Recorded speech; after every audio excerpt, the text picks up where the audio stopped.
Jon Snow had always believed that his life was defined by the cold walls of the north, the shadow of Winterfell, and the simple truth that he was Ned Stark's bastard. The wall was home, and the Night's Watch was his family, but even among brothers, there was always a quiet sense that he was different, stronger than he should have been, faster than he had reason to be. And always, deep in his dreams, fire danced around him, dragons soaring through stormy skies that no one else could see. He had learned to ignore the visions, chalk them up to longing or loneliness, but they never truly left him. Everything changed the day he discovered the truth. He had been sent on a routine patrol beyond the wall, accompanied by a few brothers, when they stumbled upon a dying maester slumped against the frozen ground. The old man's hands shook violently as he pressed a scroll into Jon's chest. "You, Jon Snow, you are not who you think. Your blood, it burns with fire. You are Targaryen," the maester whispered, coughing violently. Jon recoiled, confusion and disbelief striking him like a blade. Targaryen, that was impossible. Rhaegar Targaryen had been dead for years, the stories of his fall at the Trident legendary. And yet, here it was, truth spilling over him like snow melting into fire. Jon couldn't speak. He held the man's hand as life slipped away, the wind carrying the old man's final words. The realm must know before it's too late. Alone, with nothing but the blizzard around him, Jon felt a rush of conflicting emotions, fear, anger, awe, and a strange exhilaration.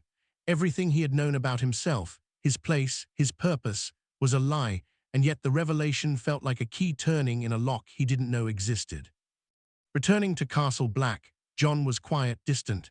He avoided Samwell Tarly's eager questions and refused to share his burden with any of his brothers. How could he? If word of his Targaryen blood reached the wrong ears, the realm would descend into chaos. Robert Baratheon's wrath might still linger in stories and loyalties, and Cersei's schemes would surely find him. Even so, Jon couldn't shake the fire inside him, the sense of destiny that burned hotter than the coldest north wind. He had always fought for honor, but now he realized he might have to fight for a throne, a kingdom, and a truth bigger than the wall itself. That night, standing alone atop the wall, Jon stared into the endless sky, feeling the weight of his lineage settle over him. Dragons, kings, battles that hadn't yet been fought but whispered in his mind like shadows of the future. The Stark blood in him longed for home, for loyalty and justice, but the Targaryen fire in him roared, demanding ambition, power, and courage. He whispered his name aloud, tasting it like a spell, Jon Snow Targaryen.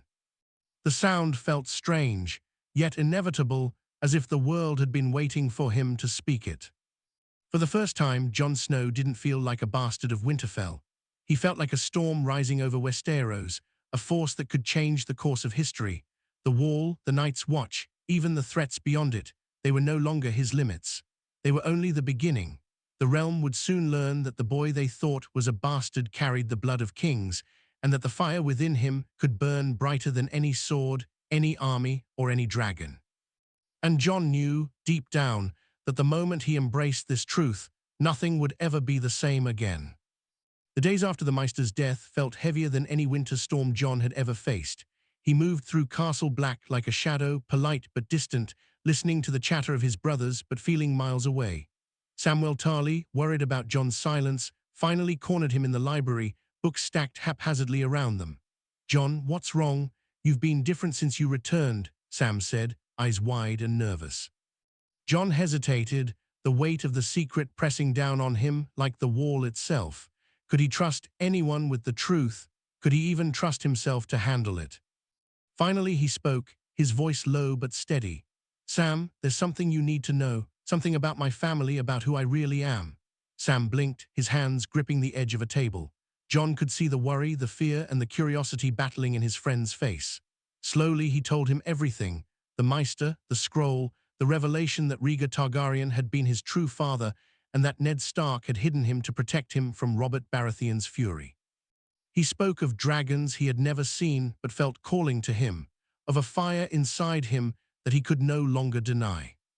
Sam's reaction was a mixture of awe and fear. "Jon, if this is true, everything changes. The wall, the watch, Westeros, it'll all react. People won't just accept it." Jon nodded, already knowing that. "I know," he said, "but I can't ignore it anymore. I've lived as a bastard, as a brother of the Night's Watch, waiting for something I didn't understand. Now I know I have to act." Sam swallowed hard, but after a long pause he nodded. "Then I'll help. I don't know how, but I'll help." Jon began thinking about his next steps. The wall had kept him safe for years, but it could not contain his destiny. He couldn't simply reveal himself to the realm without allies, without preparation. And yet, the more he waited, the more danger he invited. Rumors of unrest in the south, whispers of Lannister schemes, and the constant threat of White Walkers beyond the wall, everything converged on him like a storm. He started testing his strength, both in battle and in presence. Jon had always been skilled with a sword, but now something in him felt sharper, faster, more precise, as if the blood of Targaryens flowed through him and sharpened every instinct.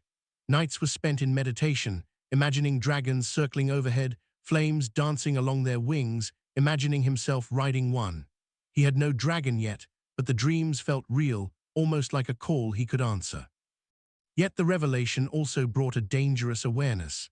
Some brothers noticed his change, the subtle arrogance in his stance, the way his eyes seemed to burn with unspoken knowledge. Jeor Mormont's warnings echoed in his mind, loyalty, duty, and honor, but Jon realized that these values now had a larger purpose. He could not merely serve the Night's Watch. He had to prepare for a destiny that demanded more than obedience. It demanded courage, cunning, and the willingness to challenge every law he had ever known. Jon's heart ached for Ygritte, for the moments he had lost, for the life he might never have. And yet there was a new clarity, a fire that replaced the old uncertainty. He would not allow fear, politics, or tradition to dictate his path.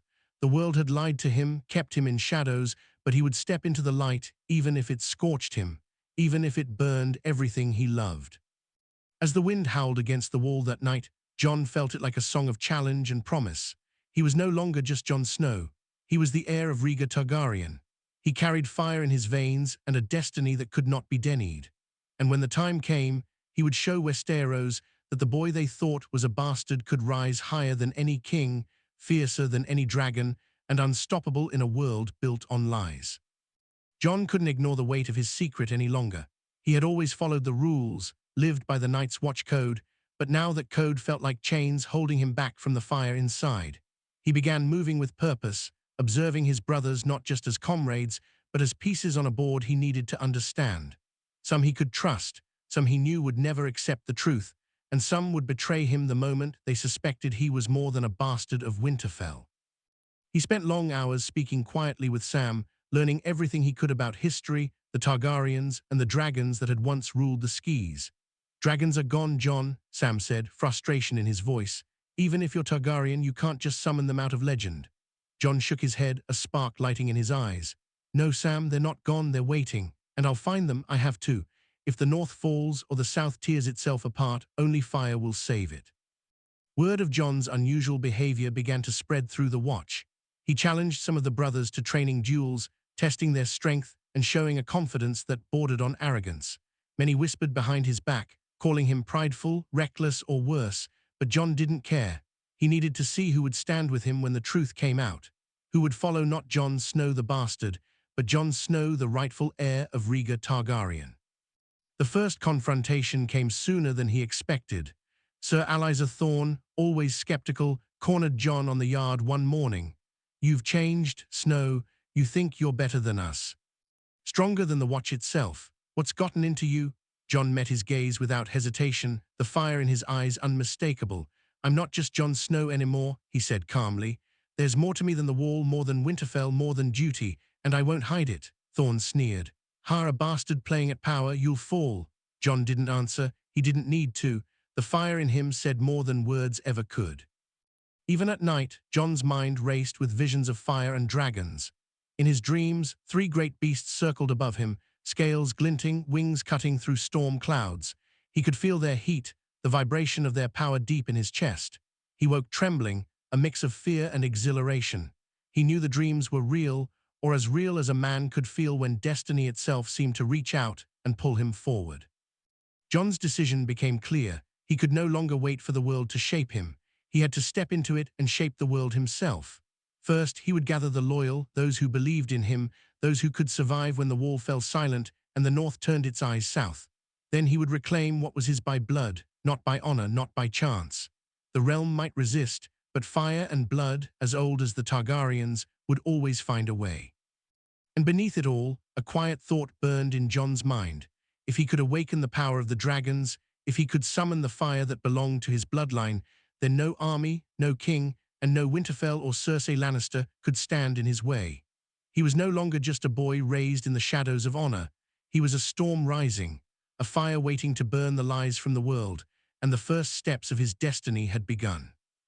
The wall had always been a barrier, but now Jon saw it as a gateway. He moved with purpose, venturing farther north than ever before, not just on patrol but seeking understanding of the forces he had only glimpsed in dreams. The snow stretched endlessly, cold and unforgiving, but he felt no fear, only a fire beneath his skin, a warmth that had nothing to do with the sun. Every step northward felt like stepping into his true self, the blood of Rhaegar and Lyanna gidding him. Sam accompanied him on the first journey, hesitant but loyal. "Jon, what are we looking for exactly?" Sam asked, breath visible in the frozen air. Jon didn't answer immediately. He was listening to the wind, to the forests, even to the faint echoes of distant roars he could almost hear in his mind. "Something that belongs to me," he said finally. "Something the world has forgotten, but it's waiting, and I can feel it." Sam didn't understand fully, but he trusted Jon enough to follow. It wasn't long before Jon noticed subtle signs, shapes in the snow that shouldn't exist, shadows that seemed alive even in daylight. And then, in a hidden cavern beyond the wall, he found them, dragon eggs, ancient and dormant, hidden centuries ago by loyalists who had fled the fall of the Targaryens. They were cold to the touch, heavy with centuries of power, but Jon instinctively knew they were his to awaken. A warmth pulsed through him, and for the first time, he truly felt the connection to his Targaryen heritage, not as a story, not as a secret, but as living fire. "Jon, they're real," Sam whispered, awestruck. Jon's eyes glimmered. "Yes, and they're waiting for me." He placed a hand on the nearest egg, and a flick of heat ran up his arm. He whispered a name he didn't know he knew, and the egg trembled, small cracks forming across its surface.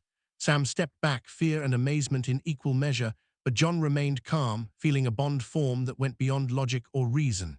He had always known dragons were meant to rise with him. Now he had proof. Back at Castle Black, news of his northern excursions spread like wildfire. Some brothers accused him of madness, calling him reckless and foolish, but Jon ignored them. He had bigger plans than fighting for scraps of the wall or performing duty for duty's sake. He began gathering the loyal, men who could see strength in fire, not just steel.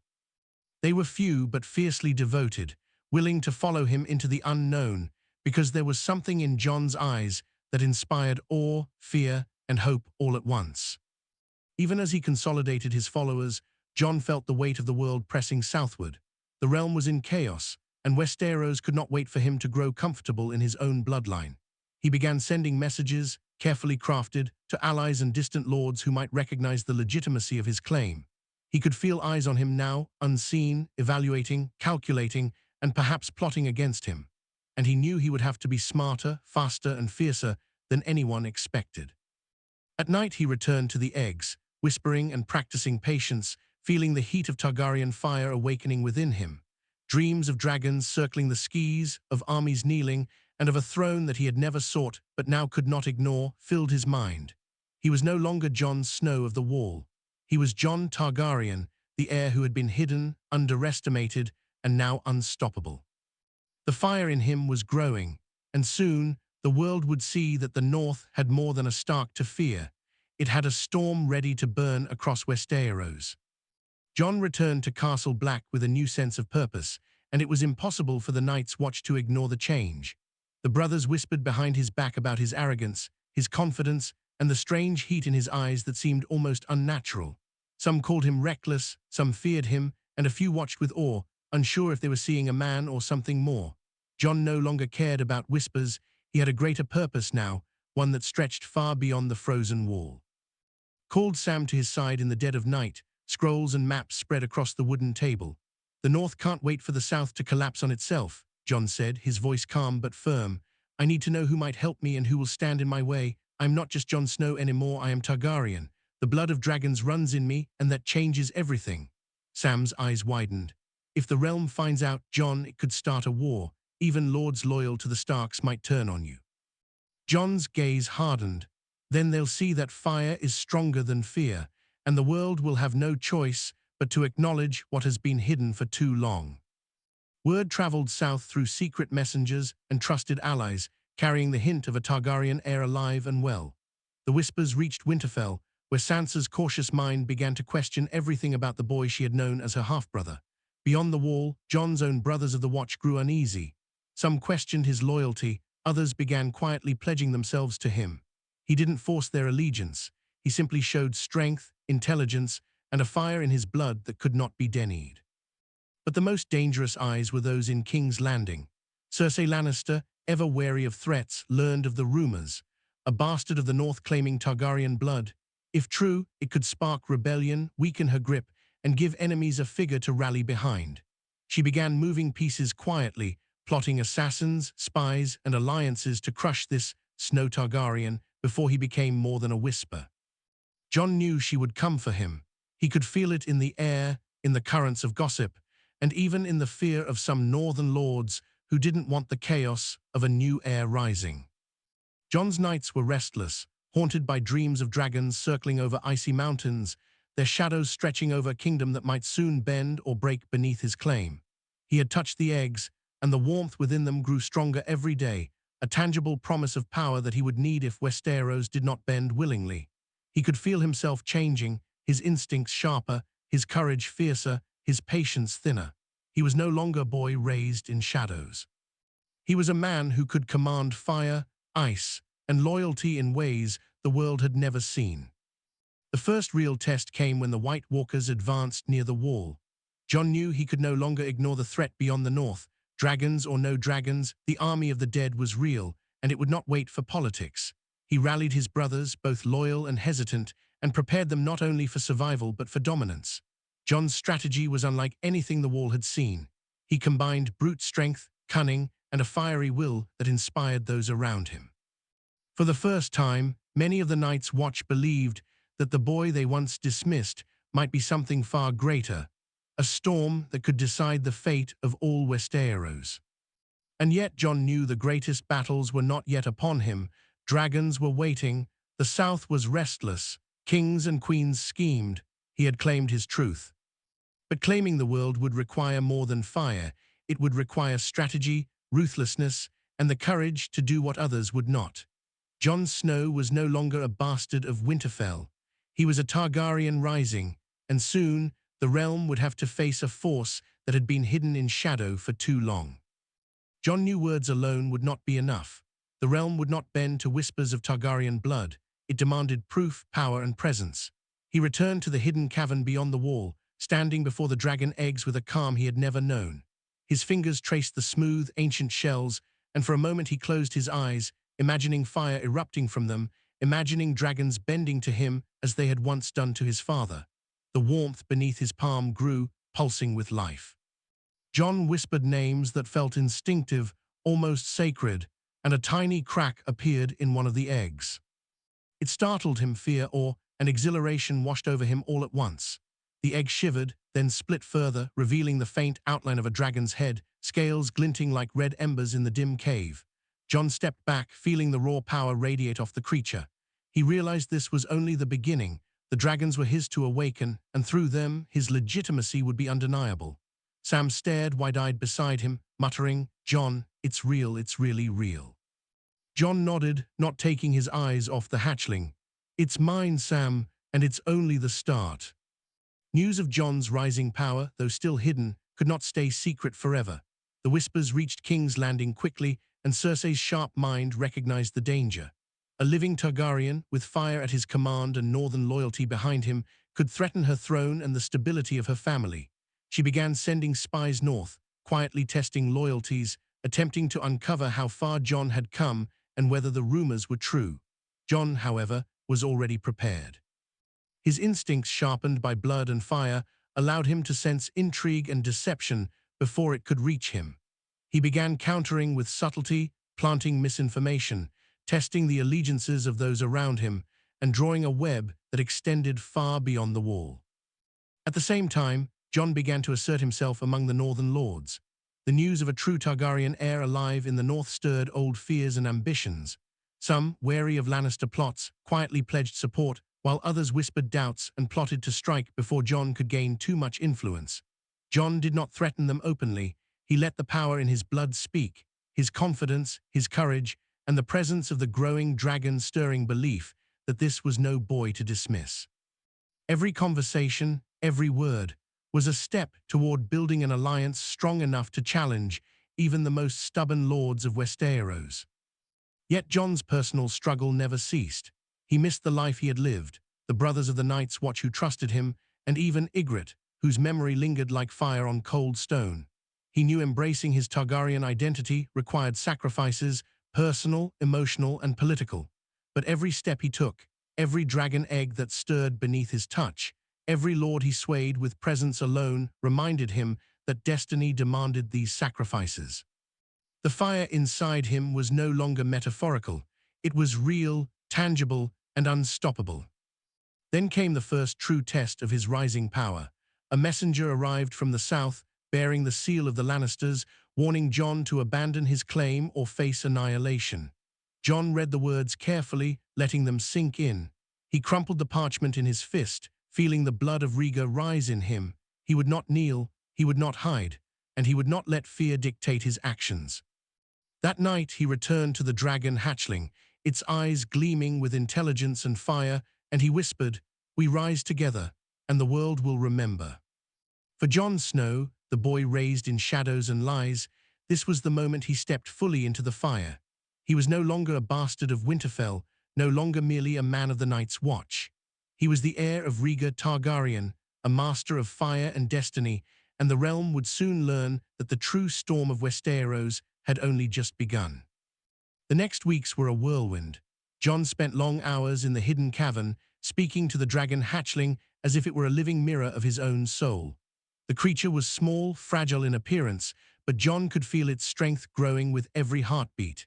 He practiced control, sending silent commands, feeling the fire within him resonate with the life in the dragon. One night the little dragon spread its wings fully for the first time, a ripple of heat rushing through the cave, scorching the snow just beyond their hiding place. Jon watched, awestruck, feeling a connection he had never imagined possible. The dragon was not just a weapon, it was a part of him, a living proof that his bloodline was real, unstoppable, and dangerous. Word of his movements and growing power reached Winterfell and the surrounding northern lords. Many were shocked, but some were intrigued. The North had long suffered under the distant politics of the South, under kings who ignored the true dangers beyond the wall. Jon's claim, strengthened by dragons and northern loyalty, offered hope. Quietly, messages began to return to Jon, pledges of support from houses that saw in him a leader both fearsome and capable. Others sent veiled threats, testing whether he could truly command fire and inspire fear. Jon ignored the threats for now. His focus was on preparation, control, and understanding the full extent of what it meant to be Targaryen. But danger was already circling. Cersei Lannister, informed by her spies of strange rumors in the north, began plotting openly. Assassins, corrupt lords, and even northern traitors were identified as potential tools to eliminate the boy who could rise to challenge her throne. Jon, however, anticipated their moves. With Sam's help, he set traps and counterintelligence across Castle Black and the surrounding lands. He could no longer rely solely on brute strength or fire. Cunning, strategy, and political awareness were now part of his arsenal. He was no longer a boy of honor in a rigid code. He was a Targaryen heir, a leader, and a force to be feared. As he strengthened his northern alliances, Jon began sending scouts south, testing reactions in King's Landing and gathering intelligence. He learned of unrest, rumors of rebellion, and the cracks in Cersei's court. The realm had grown complacent, assuming the Targaryen line was extinct. Jon intended to prove them wrong. And he was not acting alone. The dragon hatchling, now fully grown enough to fly short distances, served as both proof of his claim and a terrifying omen for those who underestimated him. Even the Night's Watch, initially skeptical, had begun to see him in a new light. Some joined him, not just out of loyalty but out of awe. The boy who had been dismissed as a bastard now commanded fear, loyalty, and fascination. Yet with each victory came pressure. Jon felt the weight of expectation pressing on him, the constant reminder that a misstep could destroy everything. He thought of Ygritte, of his brothers, and of Winterfell itself. Could he claim the Iron Throne without losing the North? Could he awaken all the dragons and control them? Could he survive the politics of the South? Each question burned in his mind like wildfire, but he welcomed it. The fire in him was growing, he no longer feared it. Then came the first bold signal of his ambition. Jon gathered his northern allies and sent a message to King's Landing, a declaration, carefully worded but impossible to ignore, claiming his true Targaryen heritage and hinting at the dragon's awakening under his control. The letter was carried south by trusted riders, and Jon knew it would reach Cersei's hands quickly. He felt a thrill he had never known before. This was no longer about survival or duty. This was about power, destiny, and the chance to reshape Westeros entirely. The world had been waiting, and now Jon Snow, heir of Rhaegar, would rise from the shadows to claim what was rightfully his. Jon stood at the edge of the cliff overlooking the frozen forest, the wind whipping through his hair and the north stretching endlessly beneath him. The dragon hatchling, now grown enough to tower over him, let out a roar that echoed across the mountains, shaking the snow from the trees. Jon placed a hand on its scaled neck, feeling the raw heat of fire pulse beneath his palm. "We're not hiding anymore," he said quietly, his voice steady. "The world will know who we are. The realm will remember."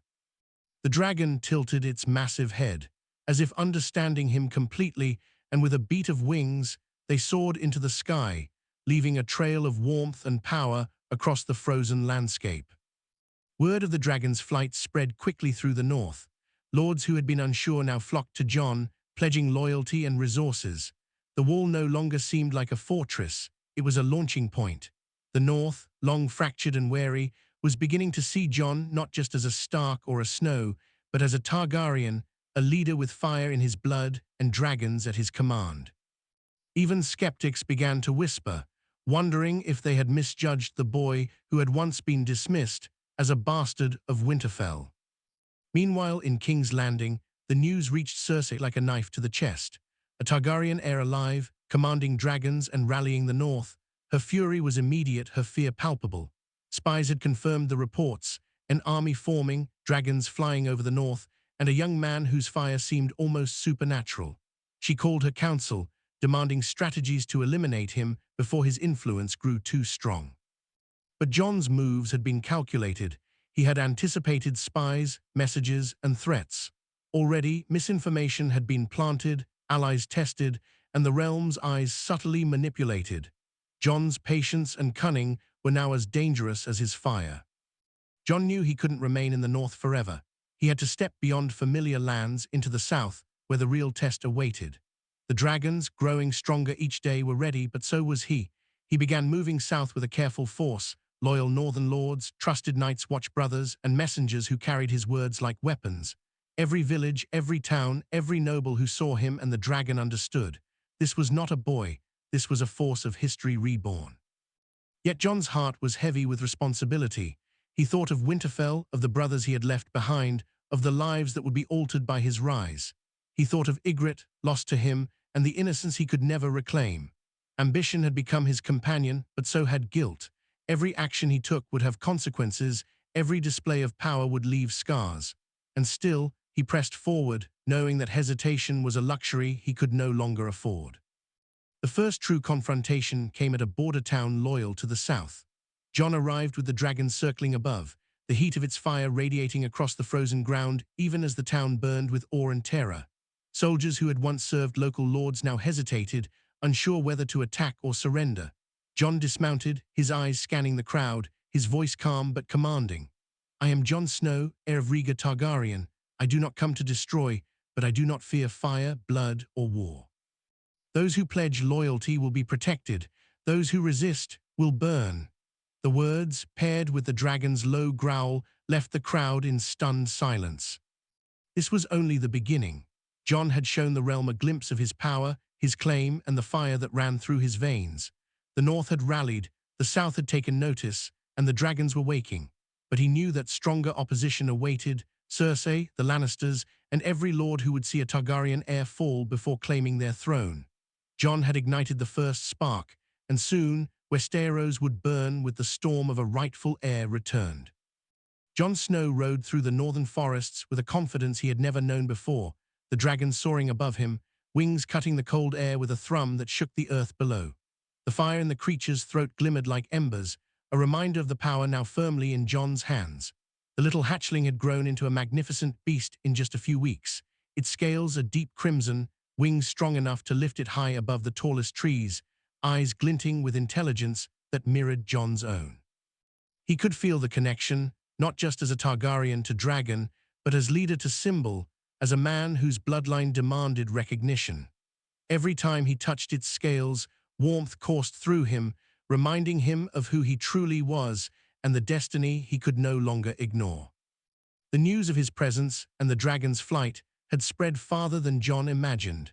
Northern lords who had hesitated to support him now moved quickly to pledge allegiance, sending troops, supplies, and even their children to be trained under Jon's command. They whispered about the boy-turned-leader who had mastered fire itself, whose voice carried authority even without a crown. The Night's Watch, initially skeptical, had begun to rally behind him, seeing in Jon not just a commander, but a figure capable of uniting the fractured North against any threat.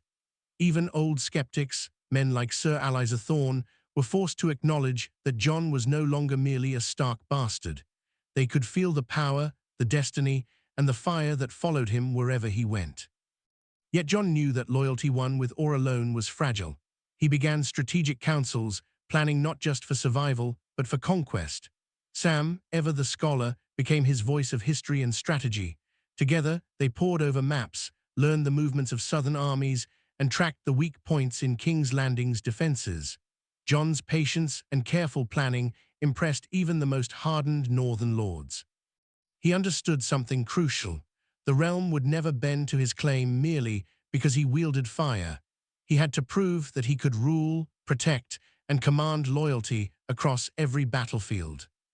The first true test came sooner than expected. Word arrived that a small Lannister force had moved toward a northern border town, intent on testing Jon's growing influence. Many of the northern lords wished to withdraw, fearful of open conflict, but Jon saw it as the perfect opportunity to demonstrate strength. He positioned the dragon above the town, circling in the sky, while his forces took strategic positions on the ground. As the Lannister soldiers advanced, the dragon descended, roaring so powerfully that it shook the frozen earth, leaving scorched patches in its wake. Panic spread through the enemy ranks as Jon rode forward, his sword gleaming and his presence radiating authority. By the time he reached the first ranks, resistance had crumbled. What few soldiers remained surrendered, awed by both the dragon and the young Targaryen heir leading the north. That victory, however small in numbers, sent a shockwave through Westeros. The news traveled fast, Jon Snow alive, commanding dragons, defeating southern forces with fire and strategy. Lords in King's Landing whispered fearfully, and Cersei's fury grew with each passing message. She sent envoys demanding he bend the knee, offering bribes, threats, and promises of peace. Jon read the letters carefully, a smile curling at the corner of his mouth. He did not respond directly, knowing that inaction and the silent presence of his dragon spoke louder than any words. As Jon consolidated northern power, he also began awakening the other dragon eggs, each requiring patience, understanding, and a growing connection to his bloodline. The second dragon, larger and darker than the first, responded with a cautious respect, testing his patience and resolve. Jon spent hours speaking to it, guiding it, teaching it to understand him as he had the first. He realized that dragons were not merely beasts, they were extensions of his own will, symbols of his legitimacy, and tools that could strike fear into those who opposed him. By the time the third egg cracked, Jon felt the full weight of his heritage pressing on him. The Targaryen fire that had lain dormant in Westeros for generations was awakening, and Jon was the living proof that it had returned. With 3 dragons now circling the skies above the north, Jon began sending messages south, not just of his claim, but of his intent. He demanded recognition, warning lords that resistance would bring fire and blood, and promising protection to those who joined him willingly. The political landscape began to shift. Some southern lords, already dissatisfied with Cersei's rule, quietly pledged support, intrigued by the possibility of aligning with the heir of Rhaegar Targaryen. Others began fortifying their castles, uncertain whether Jon would march with fire or negotiate with cunning. Westeros was awakening to a storm it had thought long buried, and the world was beginning to tremble. Amid this rising power, Jon struggled with the personal cost of destiny. He thought of Ygritte, of Winterfell, and of the brothers of the Night's Watch. He had loved and lost, and in claiming his heritage, he risked losing even more. The weight of leadership pressed down on him, a reminder that fire and blood were not simply weapons, they were responsibilities, sacrifices, and trials that could consume him if he faltered. Yet the more he embraced his Targaryen identity, the more he realized that hesitation was not an option. The North, the dragons, and the destiny he carried demanded action.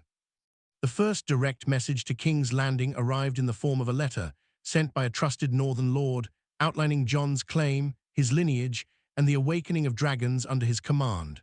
The Lannister spies who intercepted it nearly dropped it in disbelief. The city buzzed with fear, suspicion, and intrigue. Cersei, unable to ignore the threat, ordered the mobilization of forces and began planning a confrontation. But Jon's movements had been calculated. He had already prepared contingencies, alliances, and strategies that would make a direct assault on him a gamble with certain loss.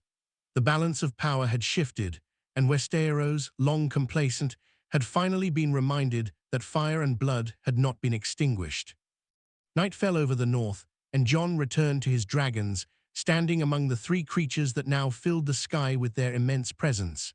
He could feel the power surging through them, through himself, and through the growing network of loyalty he had created. He whispered to them, not commands, but promises: fire for the righteous, protection for the loyal, and judgment for the treacherous. The world was awakening to Jon Snow, not as a bastard of Winterfell, but as Jon Targaryen, heir to the legacy of fire and blood, the living storm that could reshape the realm. For the first time, Jon felt complete, not merely as a soldier, a brother, or a bastard, but as a king in waiting. The path ahead would be dangerous, filled with war, treachery, and impossible choices, but he no longer feared it. The dragons, the north, and his own blood guided him. Westeros would soon learn that the boy they thought powerless was now unstoppable.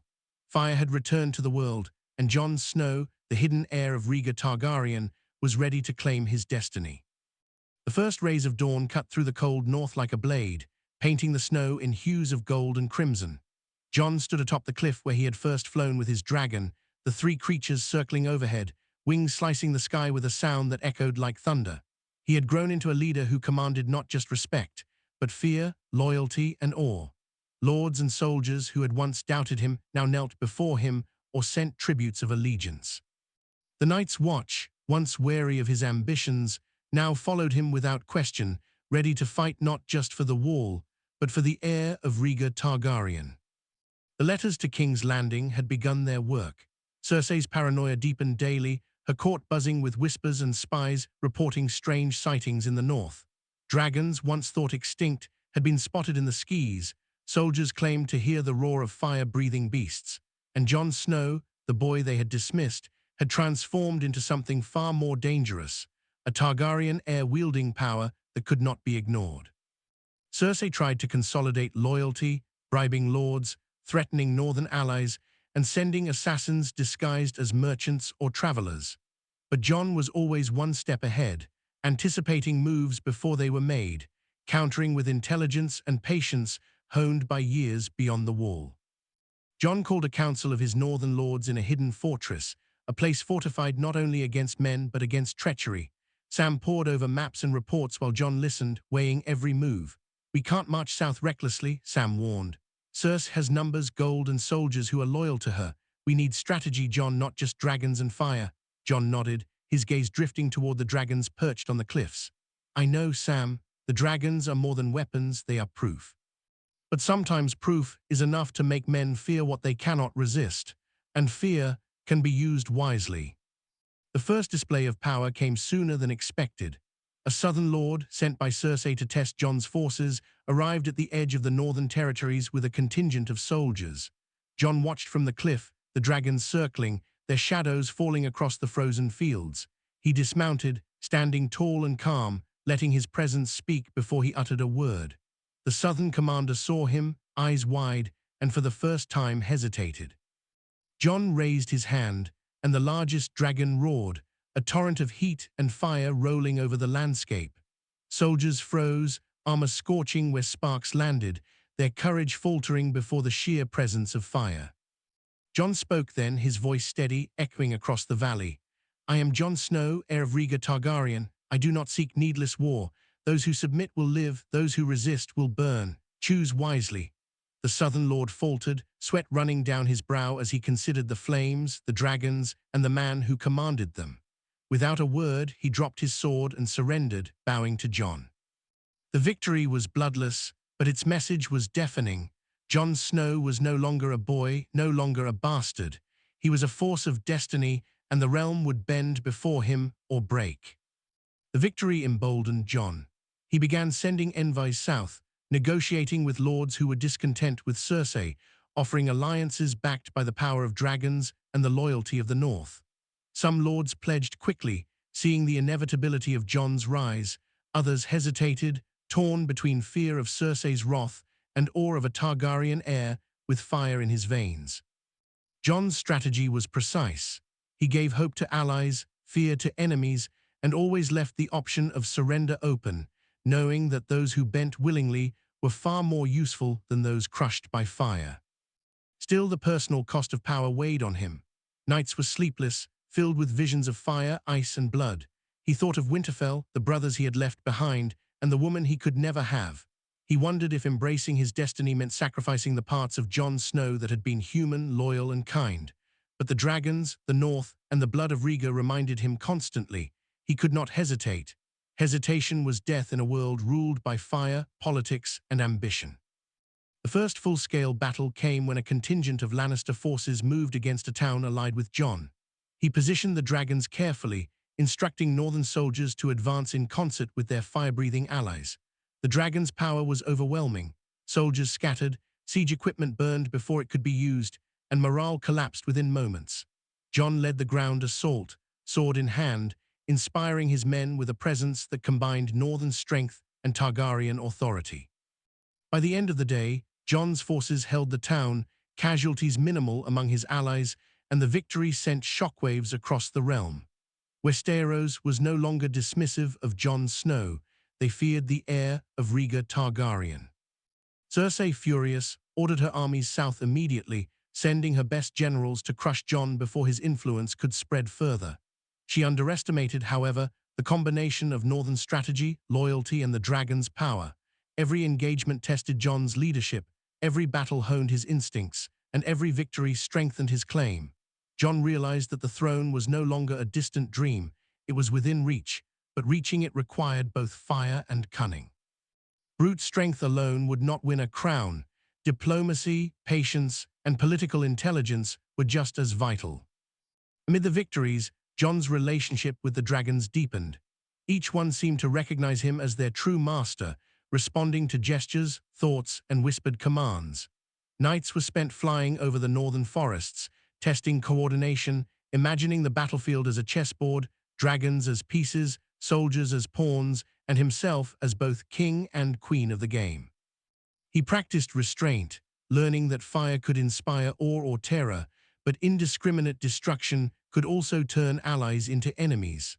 Jon's rise was as much about control and discipline as it was about power and blood. By the time Jon advanced closer to the southern territories, lords had begun sending pledges of support voluntarily. Stories of the Targaryen heir and the dragons had traveled faster than Jon himself. Fear and hope walked hand in hand across Westeros. Some saw a ruler reborn, others a destructive force. Jon's reputation, carefully cultivated through both strategy and spectacle, made him both respected and feared. The north had rallied, the dragons had awakened, and the south was trembling. Even as victories mounted, Jon could not ignore the inevitability of confrontation with King's Landing. He knew Cersei would marshal every resource, every army, and every scheme to stop him. He also knew that when the final confrontation came, it would not just be a test of fire, steel, or dragons. It would be a test of Jon Snow's will, intelligence, and ability to wield both the legacy of the North and the fire of his Targaryen blood. He no longer saw himself as a bastard or a brother of the Night's Watch.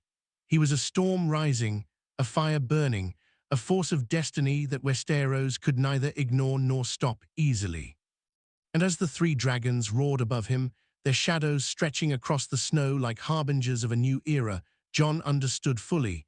He had claimed more than power. He had claimed identity, heritage, and inevitability. The realm would bend to the heir of Rhaegar Targaryen, or it would be consumed in fire. There was no middle ground. Jon Snow, once a boy of Winterfell and a bastard of the North, was now Jon Targaryen, the storm and the fire, the living proof that the bloodline of kings had returned, and the world would never be the same. The southern wind was warmer, heavier, carrying a scent of dust, smoke, and the promise of blood. Jon Snow had never imagined he would feel this air on his face, nor see the sprawling fields and cities that lay beyond the north. Yet here he was, the heir of Rhaegar Targaryen, flanked by northern lords and the three dragons whose wings blotted out the sun when they soared overhead. Each step south was a test, a challenge, and a declaration. The boy they had dismissed as a bastard was now a storm of fire and destiny. His men moved with precision, shields and spears aligned, but it was the dragons that carried the real weight of fear. Cersei had anticipated him, sending armies of loyalists and mercenaries to intercept his advance. Rivers of men flowed toward Jon's forces, confident that numbers alone would crush the northern upstart. Jon stood atop a ridge, the wind whipping snow and ash together, dragons circling overhead.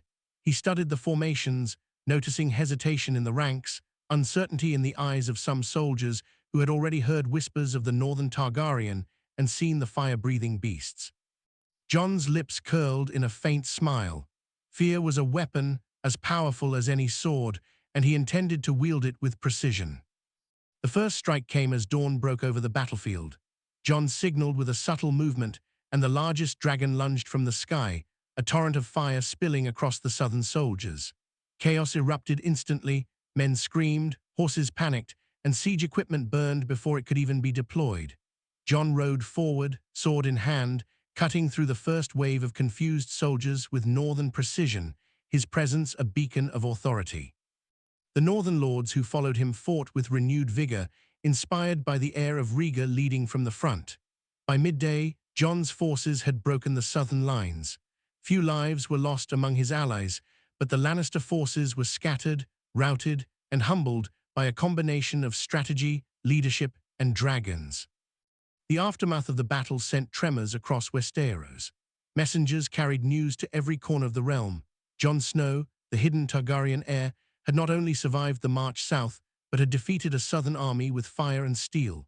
Fear rippled through King's Landing, and even Cersei's loyalists began questioning their queen's ability to contain this rising power. Some lords began to quietly send envoys to Jon, offering pledges of loyalty before the dragons reached their own lands. The political landscape was shifting rapidly, and Jon understood the importance of timing. He could not simply march blindly to King's Landing. He needed allies, leverage, and the full demonstration of his legitimacy. At night, Jon returned to his dragons. They circled the camp silently, wings stretching across the moonlit sky. He spoke to them softly, his hand on the largest scales, feeling the fire beneath his touch. "We are more than a weapon," he whispered. "We are proof, protection, and power. The world will bend or burn because of what we have awakened."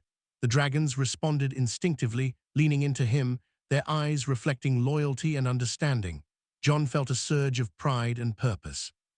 He was no longer a boy of Winterfell, no longer merely Jon Snow of the Night's Watch.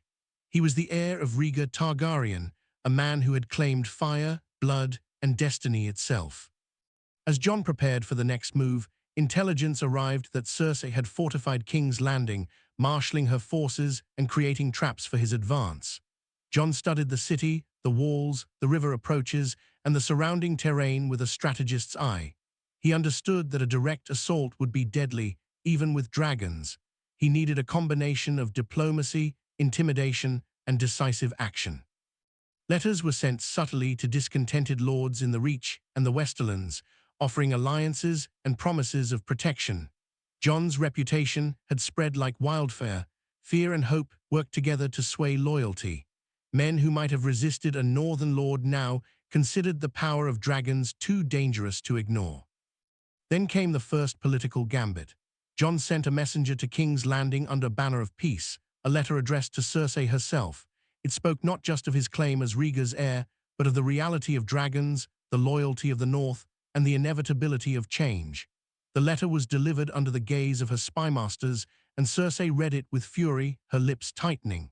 She ordered the messenger executed, but Jon anticipated this reaction. The letter's contents were already spreading, whispered in the streets, discussed in taverns, and carried to other lords by travelers and spies loyal to the north.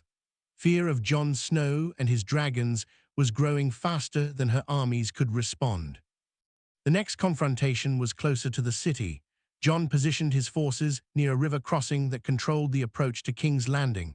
Cersei had sent one of her most trusted generals with a substantial force to halt him. Jon's scouts reported the army's movements meticulously, and he prepared an ambush. The dragons, hidden until the last moment, were poised in the trees and hills. When the southern army approached, Jon gave the signal. The dragons soared into the sky, fire roaring, wings beating the air with deafening power. Soldiers fled in panic, many drowning in the river as the dragons' fire and the northern archers' precision cut the enemy down. Jon rode forward, sword glinting in the sun, leading the final assault personally. The northern lords and their forces fought with renewed courage, inspired by a leader who had fire in his veins and dragons at his side.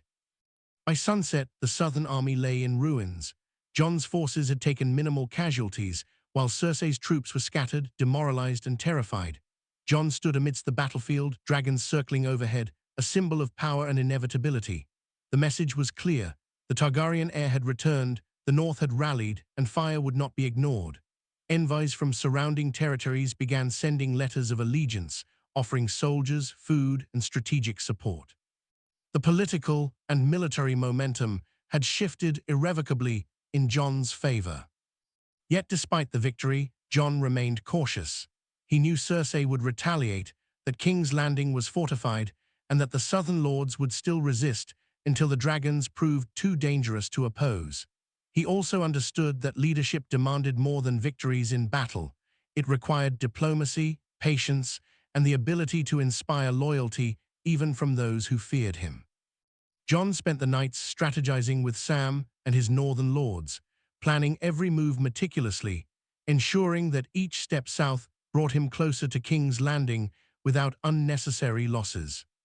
As the first full moon of the campaign rose, Jon climbed to the highest ridge near the river, the dragons perched beside him. He looked south, toward the lands that had long ignored the north, the city that had cast aside the Targaryen line, and the throne that awaited him. The air smelled of fire and snow, of victory and danger, and Jon felt the full weight of his destiny pressing on him. He was no longer merely Jon Snow, the boy of Winterfell. He was Jon Targaryen, heir of kings, master of dragons, and a force the realm could neither ignore nor defeat easily. The storm had arrived, and Westeros would never be the same again. The walls of King's Landing rose ahead like a challenge, a city that had long mocked the north and forgotten the Targaryen name. Jon Snow, heir of Rhaegar, rode at the head of his army, the three dragons soaring above, their wings blotting out the sun and casting long shadows over the streets below. Soldiers whispered, and townspeople fled at the sight of the beasts, their fear palpable. Jon's heart pounded, not from fear, but from the weight of destiny pressing down on him. This was the culmination of everything: the North's loyalty, the dragons' awakening, and the blood of kings running through his veins. He dismounted at a high hill overlooking the city, the wind whipping around him, carrying the distant sounds of city life. Jon's army spread out behind him, disciplined, confident, and loyal. Northern lords who had pledged their banners now looked to him not as a boy or a commander, but as a rightful king. The dragons landed with quiet authority nearby, nostrils flaring and wings folding like massive crimson sails. Jon ran a hand over the largest dragon's neck, feeling the heat of fire and life coursing beneath its scales. "This is our moment," he whispered. "We take what is ours, without hesitation, without mercy for those who resist, and with justice for those who bend willingly." Cersei Lannister waited behind her city walls, aware that diplomacy alone could no longer save her throne. Her spies had informed her of Jon's victories, the dragons, and the loyalty he commanded. Every option she had considered, assassination, bribery, intimidation, had failed. She called her generals and advisors together, a storm of anger and desperation in her eyes. "He has dragons," she hissed. "A bastard, a boy from the north, and yet he commands power we cannot match. Prepare the defenses. Prepare every army, every trap. We will not kneel to Snow or whatever he calls himself now." Jon sent an envoy forward, carrying a message he had crafted with precision. The letter spoke of his claim as Rhaegar's heir, of the North's loyalty, and the dragons that now obeyed him. It offered mercy to those who would bend the knee and protection to those who pledged allegiance, but it also warned that resistance would meet fire. The envoy returned with news. Cersei refused to respond, her pride and fear equally entwined. Jon nodded, knowing words had reached their limit. Now action would speak. The battle began at dawn. Jon's forces approached the city gates, careful, disciplined, and coordinated with the dragons circling above. Cersei's army poured out to meet them, confident that numbers would overwhelm strategy. But Jon had prepared meticulously. Northern soldiers moved in perfect formation, using terrain and cunning to cut down the enemy with minimal casualties. And when the first volley of archers fired upon them, Jon's dragons descended, fire roaring, armor and weapons melting before their presence. Panic rippled through the southern ranks, and the advantage swiftly turned. Jon fought at the forefront, sword in hand, his movements precise and lethal. He was no longer the boy who had been raised on honor alone. He was a warrior, a king, and a Targaryen, commanding fear and loyalty alike. The dragons followed his subtle signals, targeting enemy formations and siege equipment while avoiding unnecessary destruction of civilians. Jon's goal was clear. He did not seek to destroy the city entirely. He sought to claim it, to force the realm to recognize his legitimacy, and to demonstrate that fire could be controlled by the rightful heir. The battle raged for hours, and the city began to crumble under the pressure. Streets became chaotic as soldiers fled from the combined force of Jon's army and the dragon's might. Cersei's generals tried to regroup, but the terror and awe inspired by the dragons undermined their coordination. Jon's northern allies fought like a single organism, disciplined and inspired, while he personally led crucial charges, cutting through enemy lines and securing key positions. At last, Jon rode to the gates themselves, signaling the largest dragon to descend. The creature landed, flames rolling harmlessly in controlled arcs as Jon raised his sword to the city walls. "Cersei Lannister," he called, voice carrying across the battlefield, "the North has spoken, the dragons have awakened, and I am Jon Snow, heir of Rhaegar Targaryen. Surrender the city, bend the knee, and there will be mercy. Resist, and fire and blood will decide your fate." Silence followed. The people of King's Landing, terrified of the dragons and inspired by the sight of Jon commanding them, began to murmur. Some soldiers hesitated, lowering their weapons, unsure if they should fight or surrender. Cersei herself appeared atop the Red Keep walls, fury burning in her eyes, but she recognized the inevitable. She had underestimated the North, underestimated the boy she had dismissed, and underestimated the dragons. Finally, Cersei knelt, not out of love, not out of submission, but out of recognition that resistance was futile. Jon lowered his sword, the dragons circling overhead, flames flickering harmlessly as a show of controlled power. The city was his without unnecessary destruction, and the realm could see that the heir of Rhaegar Targaryen had returned, commanding fire, loyalty, and authority that no one could deny. Jon's victory was complete, but he knew it was not the end. The Iron Throne, the symbol of Westeros, awaited his claim. He entered the city with his northern allies, dragons flying overhead, citizens and soldiers alike in awe. The streets were cleared with minimal violence, and Jon ensured that mercy was shown where it was due. He demonstrated that power without wisdom was destructive, and that a true ruler wielded strength with purpose. The dragons, once symbols of fear, became symbols of legitimacy and protection. At the Red Keep, Jon finally approached the Iron Throne. He paused, reflecting on the journey that had brought him here: the wall, the hidden dragon eggs, the North, the sacrifices, the battles, and the fire that had awakened within him. He grasped the armrests, feeling the weight of history and destiny. The throne was not merely a seat of power, it was a symbol of the legacy he had inherited, the bloodline he carried, and the fire he now commanded. With a steady breath, Jon sat, dragons folding their wings around him like living guardians. The realm watched, finally understanding that Jon Snow was no longer a boy, no longer merely a northern lord, and no longer merely a Snow of Winterfell. He was Jon Targaryen, heir of Rhaegar, master of dragons, and rightful ruler of Westeros. His journey had been one of fire, blood, loyalty, and sacrifice, and it had led him to this moment. The North had rallied, the dragons had awakened, and the South had bent. The story of a bastard who became a king was complete, and Westeros would never forget the storm and fire that had returned to the world. Jon leaned back, the dragons curling beside him, and for the first time allowed himself a moment of peace. The battles were won, the city claimed, and his claim undisputed. But he knew leadership would demand wisdom, patience, and constant vigilance. Westeros had been changed forever, not just by fire and dragons, but by the boy who refused to hide, who embraced his destiny, and who became a king. Jon Snow, the hidden Targaryen heir, had risen from the shadows, and the age of fire and blood had begun.